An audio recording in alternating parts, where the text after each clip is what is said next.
want to be arrested for? Why you lying on me? Oh, God, hands behind your back. On March 24th, 2024, officers responded to a disturbance call involving an intoxicated woman reportedly assaulting family members. Look up. Look up. I don't really want to do that. But now she is MIA. And he doesn't want to cooperate? He told us everything. He said he was at Joey's house on Baker Street drinking. That's where it happened. We was drinking there, and then after that I told her to go home. She went her way, I went her way, and she came over here. Oh, so she came back over here, and this is where she was trying to... Upon arrival, they observed visible scratches on some individuals and signs of tension in the residence. The Karen appeared agitated and uncooperative. She refused to explain the situation clearly, which led the officers to rely on witness statements. One family member stated that the woman had been drinking earlier at Joey's house on Baker Street. After an argument, the woman went home, but returned shortly after, escalating the situation. Her behavior was described as erratic, and her intoxication seemed to fuel the conflict. You were involved in a disturbance. Well, my daughter wasn't even with us. She was with her grandma for what? We're trying your birthday? Yeah. So here's the thing, David. You could tell me her birthday, and then when I tell DCF about the incident, I can tell them you cooperated fully. Or you could not give me her birthday, and then I'll tell DCF that either way they're going to know, man. Thank you for cooperating. Nah, man. For what? She wasn't even with us. You told her. You said that you're... You ain't say Where's your mom go back inside? Yeah. I don't know if you can Just call her. Just a statement. Just saw everything. Okay. Just call her, I think. Mom was taking care of my daughter. Witnesses recalled her yelling, pushing, and attempting to provoke family members, causing a chaotic scene. Officers attempted to question Mia, but she gave conflicting accounts, repeatedly saying she didn't want to cooperate. They spoke to a man present at the scene who claimed that a woman had tried to force him out of the house, which he resisted. He stated she was aggressive, and her behavior frightened others in the home. The officers received multiple calls about this incident from the same phone number, but when they tried tracing it, no clear information was found. This complicated their investigation, as they could not confirm who was reporting the disturbances initially. They eventually managed to calm the situation, though the woman's refusal to cooperate made it challenging to piece together the events fully. Everybody's got the bin for the berries. I'll take that. Oh, early. Not exactly a commercial vehicle. Can we just make sure somebody lays eyes on the kid and mentions that in the report that Yeah. they visually saw that the kid was fine? Dave, do me a favor. Dave.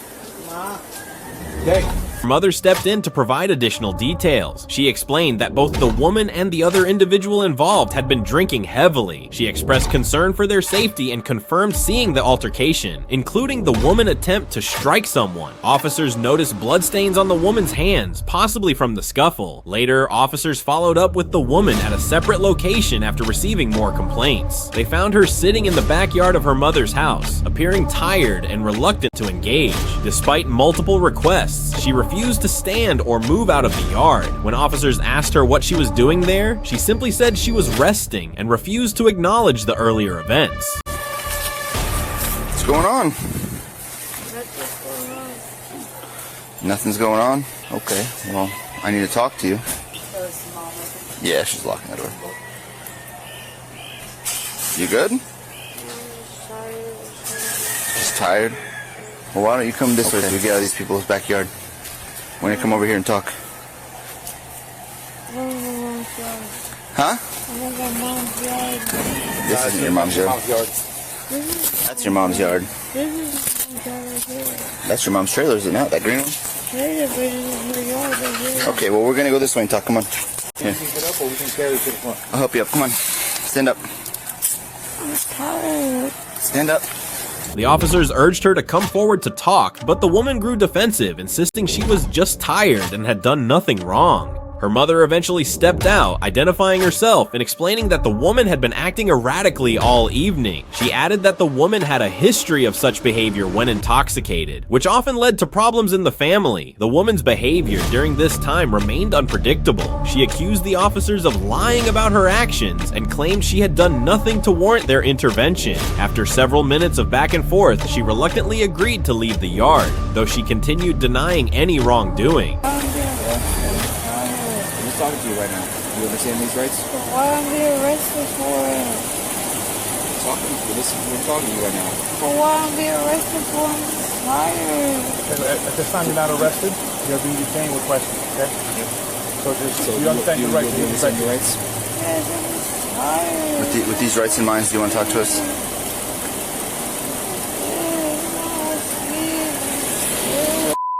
I need to answer my question. Do you want to talk to us? No? Okay. Okay. Take some pictures of her real quick. You got a bunch of blood and stuff all over your hands. My partner's going to take some pictures of you. Stand up. Stand up. My partner's going to take some pictures of you. Look at him, please. Show your face. Yeah, we look up.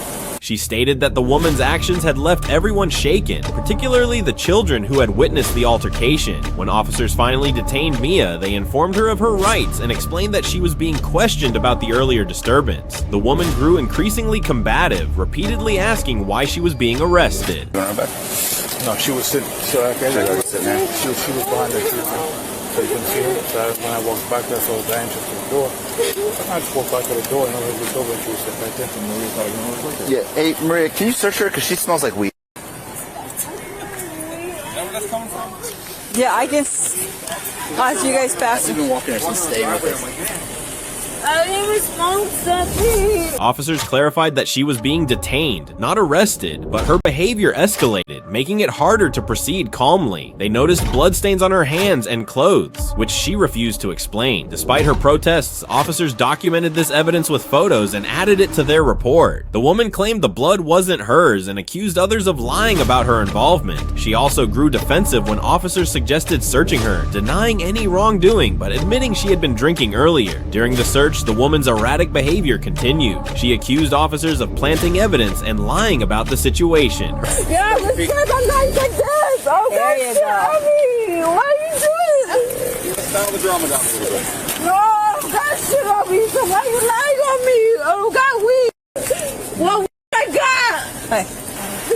Why you taking me? I don't got shit on me. Come on. You're going to sit in the car. I don't got weed on me. Nobody said you did. So why the you say I got weed on me? Sit down. Listen, you still gotta get patted down before you go in the car. Why they did? Right her? What the Oh! She's got a ton of blood all over her hands, and she refuses to talk to us. So he already told us what happened, and Mom told us what happened. Her refusal to cooperate made the process lengthier, but officers remained composed. Eventually, they placed her under arrest for battery after confirming the extent of her involvement in the family altercation. The woman's repeated denial and hostility stood in sharp contrast to the statements provided by her family. After the woman was arrested and placed in handcuffs, the situation escalated further during transport. Initially, she complained that the handcuffs were too tight and claimed they were hurting her. While the officers tried to calm her, the woman began thrashing and pulling against the restraints. At one point, she managed to slip her hands out of the cuffs, prompting the officers to pull over to address the situation. When asked why she removed the cuffs, the woman claimed they were causing her pain, but her erratic movements and visible intoxication made it clear she was struggling to remain composed. Why'd you take your handcuffs off? Because it was hurting me. You're throwing yourself around because you're drunk. Stop taking your arm out. I am going to hurt you. Stop it. Stop. I'm going to loosen up my arm, but you're going to stop.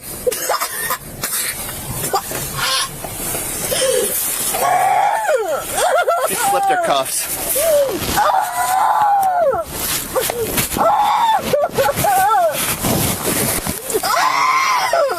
The The officers explained that her actions were considered resisting arrest, and they worked to secure her hands again. Despite this, the woman continued to resist, yelling that she was being mistreated. She twisted her arms and fought against the officers, refusing to comply with simple instructions. The officers tried to de-escalate the situation, loosening her cuffs slightly and urging her to stop resisting. However, the woman continued to pull away, injuring herself in the process. She appeared unaware of the harm she was causing herself, blaming the officers for her discomfort. At one point, the struggle became so intense that she broke a part of the handcuff mechanism, further escalating the charges against her. Stand up and relax and let them do what they're doing. Stand up.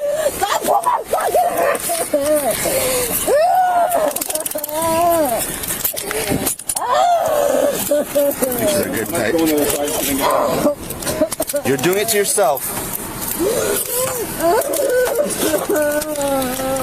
Listen, you're gonna sit back in my car now.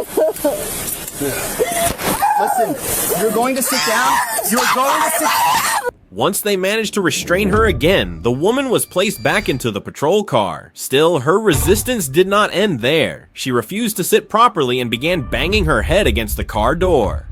You're gonna sit down. Officers repeatedly instructed her to stop, warning her of the consequences, but the woman ignored their commands. Stand up. Concerned for her safety, they issued warnings about the use of pepper spray if she continued resisting. When she still refused to comply, officers sprayed her briefly to regain control. The woman began crying out, claiming the spray was burning her eyes and pleading for water. The woman's refusal to comply left the officers with no choice but to use strict measures to ensure her safety and their own. They ordered her to stop banging her head and sit upright, warning her that further noncompliance would result in additional spray. Eventually, she sat still, but not without continuing to complain loudly about her discomfort. The entire situation added more charges to the woman's case, including resisting law enforcement without violence and damaging police property by breaking the handcuff. You want, I'll spray you again. Sit your down. I don't want to